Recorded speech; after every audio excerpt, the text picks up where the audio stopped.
Hello, welcome to another episode of History in the Dark. I am your host, Darkness the Curse, and before we begin, as always, thank you so much to my generous patrons, my British rail critics, and of course, my underwater train finders, Thomas Ward, Lord Captain Von Thrust III, Some Dude 267, Longsight, Joshua Long, and Ohio Trucker 1. You are the reason why this content remains crude? Maybe? No. I would rather not call it crude. It sounds negative. Anyway, today we have a story of another train versus another thing, and this one's a little bit more, shall we say, alarming to people, perhaps? It's a bit more serious than we usually talk about. I mean, sometimes these stories can be a little comical, but in this case, it's a little more serious than that, as we are discussing a time that a train fell victim to terrorism. Yes, really. This is the story of the Custer oil train derailment. Now, I had to examine this topic from a lot of angles because I was trying to avoid turning the comment section into a dumpster fire. But to be honest, there's really no way to avoid that, because there's so much going on here politically that is relevant to the situation that it's just impossible for me to talk about it and not bring it up. But the only hard opinion I really have on the whole thing is I don't think we should be derailing trains. I don't think that's okay for anybody to do. It was bad when Eduardo did it for the whole COVID thing, and it's bad for these people to do it for the whole pipeline going through the Wet'suwet'en lands thing? Wait, what? What's going on? Okay, backstory. So this all got started due to some protests going on involving a pipeline that is being placed in British Columbia. The pipeline is meant for liquid natural gas transportation. The company liquefies the natural gas and they put it through the pipeline, not dissimilar from a crude oil pipeline. Thing was, the pipeline was going through a piece of reservation land that was owned by the Wet'suwet'en tribe. I think it's fair to say that historically, native tribes have gotten the short end of the stick pretty often, and I kind of wish that stopped happening. And that was a lot of people's point, that they really shouldn't be putting this pipeline through there because the Wet'suwet'ens didn't approve it, and they were effectively being forced to allow it even though they were protesting and saying no. As far as I can tell, the company, which is TC Energy, wasn't even paying the tribe any kind of compensation for using their lands for the pipeline. They were literally forcing them to do it. And that, to me, strikes me as wrong. But what the heck does this have to do with a crude oil train? See, when this all got started, there were, of course, protests, many peaceful, the usual type of protests you see on the news all the time, holding up signs, shouting chants, etc., etc. And that's totally fine. I think that's an appropriate thing to do in response to a situation you don't agree with. The Constitution of the United States gives us the rights to do that, and up there in Canada, I'm fairly certain they have the same privilege. But what we don't have the right to do is get violent about this kind of thing. And some people down in the United States thought that in response to this particular pipeline issue, they were going to get violent on some trains belonging to BNSF. And already I have a lot of problems with this decision-making process, because unlike Eduardo over there, who did things on impulse, they actually put thought into this in terms of how they were going to do it, but apparently they never got far enough in their thoughts to realize that this really has nothing to do with the pipeline at all. It's true that BNSF does transport crude oil often. The pipeline is not transporting crude oil. It's liquefied natural gas. It's still fossil fuel, but it's entirely different. Additionally, as far as I could tell, BNSF has nothing to do with that pipeline at all. Their territory doesn't even run up to where this is going on. So I point that even from a terrorist plot perspective, this is the stupidest thing I've ever seen in my life, but they targeted a crude oil train. And a big part of this that doesn't have to do with the pipeline necessarily, but this is the other point involved here with this whole terrorist scheme we got going on, is that some people think transporting crude oil by rail is incredibly dangerous. First of all, transporting crude oil in general is inherently a little dangerous. Obviously there are some risks, but that's kind of part of how the world works. We transport hazardous chemicals all the time. Crude oil just happens to be one of them. Consider how many trucks on the roads are transporting crude oil at all hours of the day. Trains transport a large bulk of it, but accidents involving them are actually relatively rare in the grand scheme of things. The incident that everyone points to was a Lac-Mégantic rail disaster that happened in Lac-Mégantic, Quebec, where an oil train went out of control and effectively burned down half the town. It was a complete disaster, and it killed 47 people. And as bad as that was, first of all, that was due to a lot of different factors involving the railway itself, which BNSF has problems, but not to the extent that Montreal, Maine, and Atlantic Railway did. But this type of horrific accident is very unusual. Again, tractor-trailers, carrying crude oil. How many times a year do you think a crude oil tractor-trailer crashes? No, just guess. Well, it varies, and to be fair, a lot of tanker trucks aren't even carrying hazardous materials. Even the trains are the same way. Some of them carry liquefied chocolate. Like, seriously. But in 2017, there were over 4,000 deaths in truck wrecks, which is far more than deaths involving oil trains, I can tell you that much. So yeah, additionally, and this is very important and I really need to stress this, so you think these things are inherently dangerous, you're protesting the pipeline, so your plan is to intentionally destroy trains carrying thousands of gallons of crude oil and intentionally spilling it into the environment, sometimes catching fire. And I really want you to think real hard about that and let me know how much that makes sense to you. Because I feel like that's the opposite of what you're looking to do here.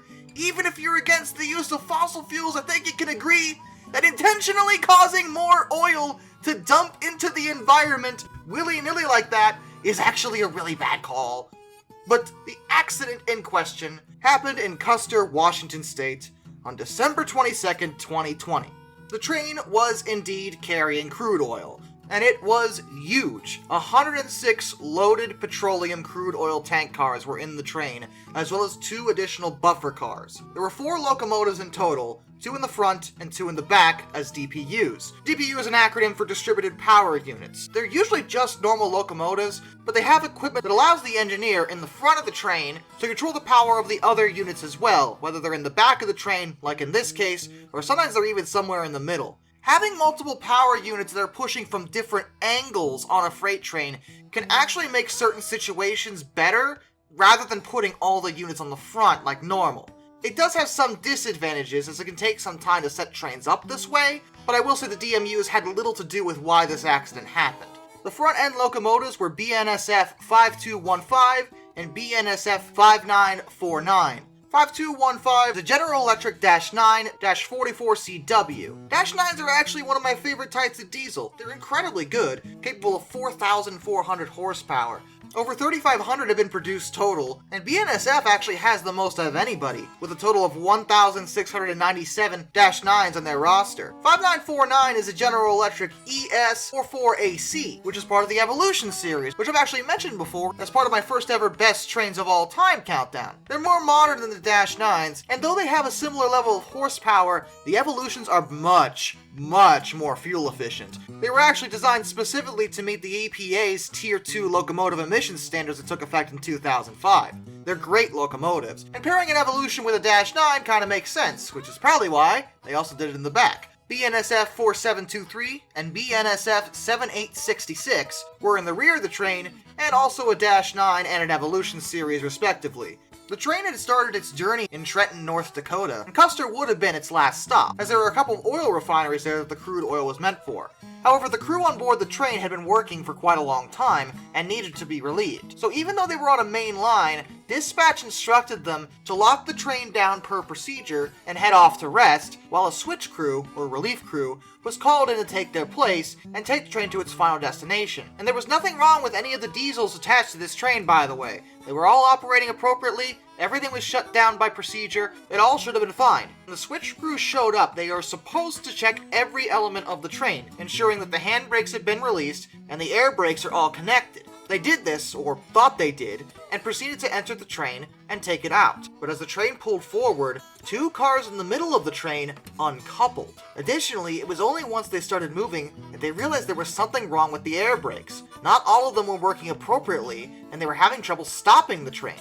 As they pulled forward, the DPUs tried to keep up, and when the crew put the brakes on the front end of the train, the DPUs didn't follow suit in time, and the train slammed into itself. 10 tank cars derailed, 59 through 68. The train was only going 7 miles per hour, but this still happened. Additionally, a few of them ruptured and caught fire. 150 residents had to be evacuated, though fortunately no one was killed. What in the heck happened? The relief crew missed that 2 of the cars were uncoupled? Well, that's what BNSF thought at first, but upon closer inspection, they found there was something more sinister going on with this accident.